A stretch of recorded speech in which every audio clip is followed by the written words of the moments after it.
Okay, there's continues to be other ways to do problems. And let's go back over here. I just did it this way. And it's the second way I've done it. I want to do it a third way. So let me brace this over here.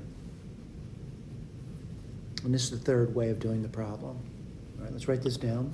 And what I want to do is, again, the relationships I know about, I know x equals r cosine of theta, and I know y is equal to r sine of theta.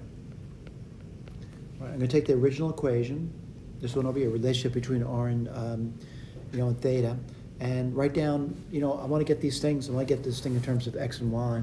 So what I'm going to do is multiply, let's see, I'm going to multiply both sides by r.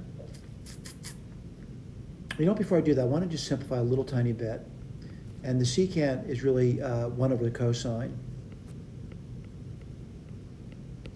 And then the tangent is going to be sine theta over cosine theta. So let me just write this down. So what are you going to get? You get r times cosine theta equals sine theta. And I'm going to multiply both sides by r again. Not again, but I shouldn't say again. I just cleared the fraction. And if I did, multiply both sides by r, I'm not going to write down, r squared.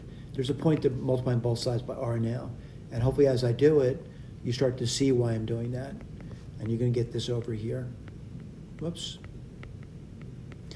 What's r cosine theta? It's x.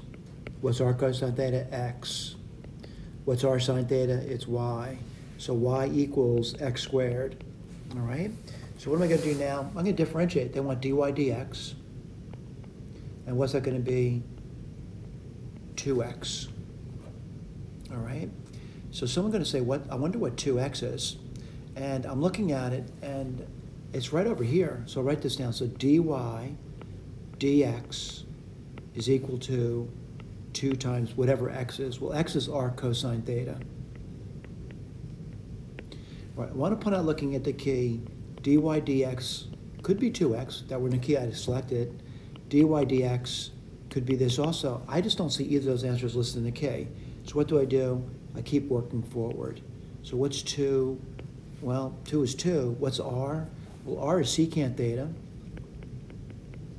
It was given to me. Times tan of theta. And that's what r is, and that's cosine of theta. And what do you get over there? Well, lo and behold, the same result, really. I'm getting, secant theta, cosine theta, which is conditionally 1. I'm still getting 2 tan theta. All right? That's another way of doing it. So again, it's always going to be falling back to what we say it is. Now, whether you do it this technique over here, or what we just did now, or you're doing this over here, they're always going to be leading towards the 2 tangent of theta. Thank you.